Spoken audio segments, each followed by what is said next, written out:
Hello world of YouTube, and welcome to the 90's Discography review. This is part 1, Pretty Hate Machine and the 90's. If you'd like to skip ahead to part 2, we're going to talk about the albums Things Fall Apart, With Teeth, Year Zero Remix, Ghosts 1 through 4, and The Slip.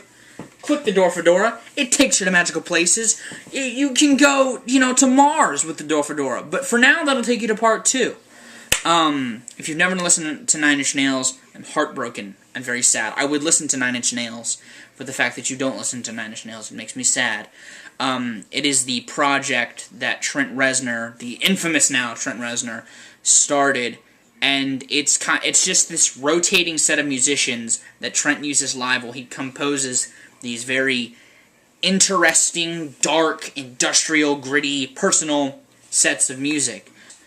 9 Inch Nails is in my top 5, which if you do not know who my top 5 are, Metallica, Beck, 9 Inch Nails, Primus, and Rage Against the Machine. This is the 4th of those 5 that I have reviewed. And Beck is not on the 15 that I aforementioned, but he is coming soon. In this part, I'm going to be covering Pretty Hate Machine, the EP Broken, the remix EP Fixed, the Downward Spiral, the remix album Further Down the Spiral, and the Fragile. I don't have much time to talk because there is a lot of things that I cover in this, but why don't we go ahead and get started. And the first album he released was called Pretty Hate Machine, which was released back in 1999. And if you've seen a video I uploaded as a response to Macasaur, you would know that this is my favorite album of all time. This album is just the perfect mix of pop melodies with gritty, dark lyrics that are both sexual, anti-religion, very personal. Trent writes and sings his heart off. I mean, you have these very dancey, driven songs like Sin and Down In It. You have the very dark, personal songs like Something I Can Never Have and kind of like On Head Like a Hole and Terrible Lie. Trent has his moments of beauty in his voice and anger. Mostly in the choruses, he's very just screaming and angry, and he just sounds fucking fantastic. This is 10 tracks of beauty that I can never get enough of. I love the way the samples are used that don't really sound like samples. Like on this song, Sin, it samples, I think, this hip-hop song. I've heard the original. It sounds nothing like this for the most part. And Trent just went all out when he was recording this album, it feels like. He came with nothing and made this just fantastic piece of music. It has just this mix of noise, EBM, roots of the early industrial sound that was kind of like, as I mentioned in the video that I talked about earlier, kind of like Nitzareb and Cam FDM and early Ministry, not like the 90's Ministry. And I fucking love every second of this album. It is flawless. It is the best thing ever made, in my opinion, period. I do have a favorite song. My favorite song is The Only Time. I love that the electronics in that, the part that's basically like after the pre-chorus that bridges the chorus and that bridges the chorus and the verse. I love the way that sounds. Something I Can Never Have is another one of my favorites on here as well. But yeah. This album is perfection defined. Period. Just period. Dot. I have nothing bad to say about this album. Let's move on, shall we? And the next thing he released was called Broken, which was an EP that was released back in 1992. And this takes the aggression from Pretty Hate Machine and does that a lot. It has this very build-up of an intro track into Wish, which is one of my favorite 9 Inch Nails songs. That's my favorite song on the album. Just this fast-paced, just very well-driven song. And Trent is just pissed off on this album. I mean, he has, like, just this huge amount of aggression coming out of it. He was, like, venting all of this anger on this album.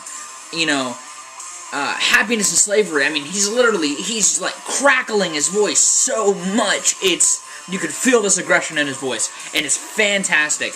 The biggest complaints that I have about this album is that is the interlude, Help Me I'm in Hell, and then the covers. The covers are pretty good, the covers are pretty good, but it's weird, it's always weird for me to hear Trent cover,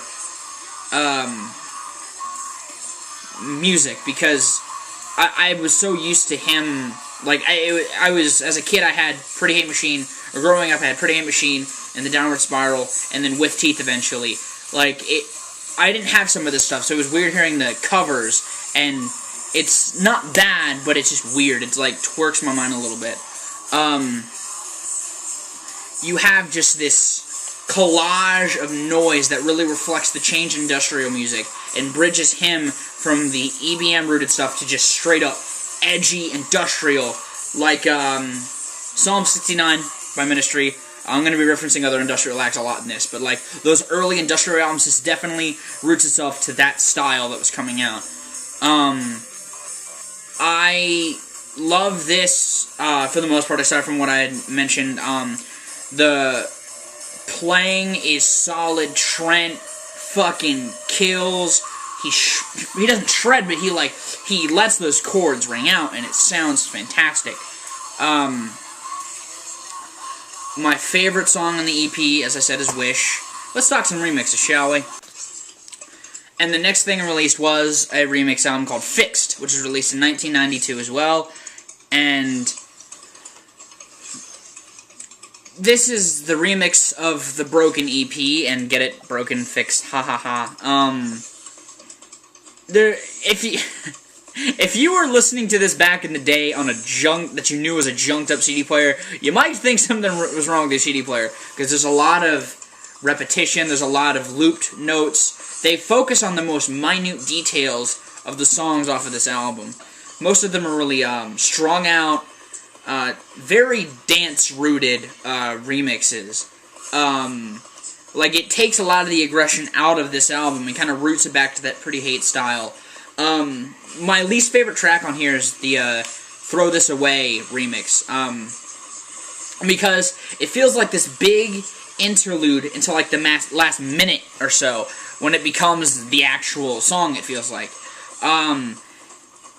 Really, there's so much just strangeness to this after hearing Broken to hear that interpreted like this. Trent did a few of the remixes, and it has that style to it. Like, it has just a very Trenty still style. Like, you can tell when Trent hasn't touched his music, because it sounds like this, the Wish remix. It has a lot of percussion that's very traveling, and Trent, while he's great, he doesn't really focus on traveling. So, you can tell that he hasn't touched the work, or he didn't remix it. He didn't have any hand in the remixing. I don't hate this EP, but it's probably my least favorite set of remixes. It's really short, but it gives you a lot to just dance to. This would kind of go great in an industrial club if it weren't for all of the constant looping of certain things. My favorite remix on the album is probably Fistfuck. Either Fistfuck or Happiness and Slavery. Both of those remixes are really solid.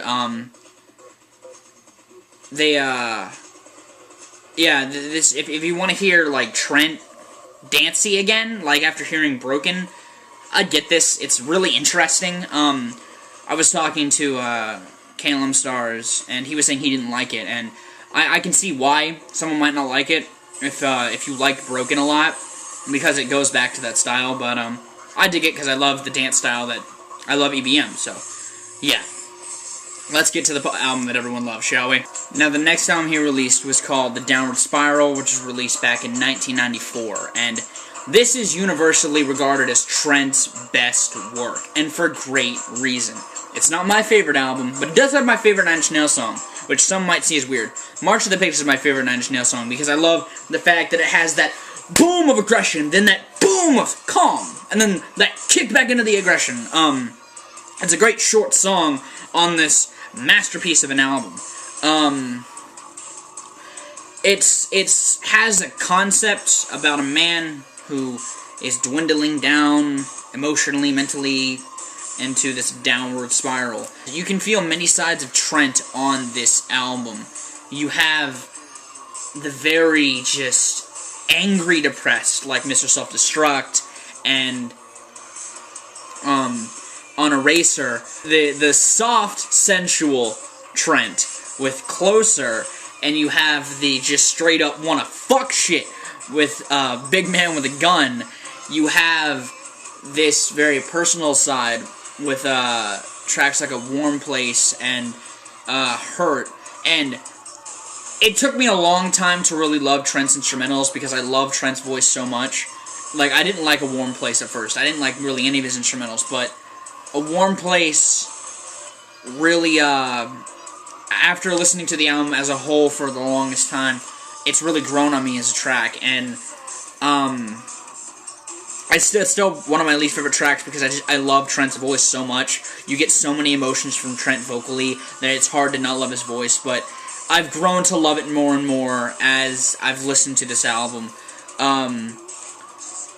This album can really just take you on a journey, a sad journey, but a journey, and you get these whole clangs of noise, and you have like the build-up to Eraser with just this calm rise into this intense closing, and you know, you have sporadicness on tracks like Piggy, where there's that really odd drum solo in the end. You get a lot of just roller coasters on this album, even within the tracks themselves. Mr. Self-Destruct being like this bomb about to go off. You know, that picks up pace faster than Eraser, but I mean, it has that build-up into that explosion of a calm verse that then fades out. And it all just comes together with the final track of Hurt, which is one of Trent's most popular songs, along with Closer, but Trent's most popular songs with Hurt, which is this kind of last letter to the world, it feels like. You know, it feels like the last spoken words of a man before he dies. And it's this beautiful, beautiful ballad, and it's well composed, well written, well performed on all fronts. This album is astounding. As I aforementioned, my favorite track on the album was March of the Pigs, or is March of the Pigs. Let's talk more remixes, shall we? And the next thing he released was a remix album called Further Down the Spiral, which was released back in 1995. And this is the remix album of The Downward Spiral. And you have a lot of interesting material on here. You have two versions of Hurt, one being live, the other really not seem like much of a remix at all. It doesn't feel like that much has changed from the original song. You have the Self-Destruction songs, which are like if you took elements from all of the songs and just dropped them down a shaft that was laced with strings. Each track being represented by Legos, because they're clipping apart, they're coming together at different places, and it's very odd. You have tracks like this, The Beauty of Being Numb, which has a huge wall of sound. You have ones like At the Heart of It All, which is like this really odd journey. You have stuff like the Eraser Polite version, which is just this really peaceful melody with the calm part of Eraser, and it's a lot of interesting material. If you want to hear, like, Trent's music done experimentally, this is the remix album to go with. I mean, you have all of these little journeys, because not a lot of the songs are short. Like the Self-Destruction songs, which are just these really well put together bits of just insanity. Like, this is the sound of the main character in the Downward Spiral's journey after death. Like, this is where he's going. This is what he's exploring, and you really feel that in, like, this just really odd conglomerate of songs, and you have people like Rick Rubin helping on this, Dave Navarro's helping on this, you have some pretty big names helping on this, and you get a lot of really odd blends of both 90s style, upbeat, dancey, rooted songs to very experimental tracks, like I've said, and it's really an odd listen. Opening with this Piggy remix is just weird. There's like samples of a woman moaning in there, and it's an odd listen. Definitely one of my favorite Trent remix albums, or one of my favorite Nine Inch Nails remix albums. Not my least favorite, but not my favorite. My favorite remix on here is probably the Self-Destruction Final remix. I love the way it kind of dissects the song, Mr. Self-Destruct, puts some other elements from the album in there, and makes it this weird segregation of music. And it just sounds really interesting. So yeah. And the last thing he released in the 90s was an album called The Fragile, which was released back in 1999, and this is an interesting release. He kind of draws, even from his remix albums, it feels like, while composing this. You have the variety within those, along with the variety you get within the albums. Like, you have these grand, big sounds coming from songs like The Day the World Went Away, kind of like in the opening track of the first disc, Somewhat Damaged. You get these really heavy, edgy tracks like Starfuckers Incorporated. You have these very interesting journeys of songs like Ripe with Decay, and even kind of on Wearing This Together Now, because that in itself, and Into the Void especially, being this very kind of weird build-up. You have songs like La Mer, which are these very somber, soft songs that are very odd-sounding. Like, Trent experimented with sound definitely on this album. You have incorporations of weird piano tones, weird rhythms like this. Very strange for Trent. Supposedly there's a concept with this album. I don't know what it is. It just kind of feels like you took a glass and threw it at a wall, and the shattered pieces are the songs on this album. There's a variety of just things that seem like they would piece together better if they were placed differently, and I really dig this. It's probably one of my least favorite Nine Inch Nails albums, but I dig what he's going for on this, and there's some really solid gems in this. It has one of my least favorite popular Nine Inch Nails songs in Starfuckers Incorporated. I mean, that song is okay, but it just seems kind of filler. A lot of the tracks on here kind of seem like just weird filler tracks, because they don't like sound completely terrible, but they're just kind of meh. I dig the direction Trent was going for. He does change it up, but I dig the direction he was going for with this release. I think that Trent was really just kind of going for something out there, and he really achieved that. And, I mean, yeah, I think that, with a little more fine-tuning, this album wouldn't have its flair, because that's kind of its flair, is the fact that it's kind of this sporadic-ish set of songs that kind of are interchangeable in places. The flow is very... It fits the way it is, but it can fit in a different amount of ways. It can fit in a variety of ways. This is a great shuffle album, is basically what I'm trying to say. My favorite song on the album is probably Wearing This Together Now. I love Trent's vocal delivery. I love the composition of the guitars. I love the way that it has this weird kind of soft, kind of dancey breakdown bridge. I guess that'll conclude this part of the discography review. If you'd like to skip ahead to part 2, like I said, click the door fedora. It's a magical fedora. It does magical things, and it'll take you to the next part. You guys have good days, life situations. I will see you another day.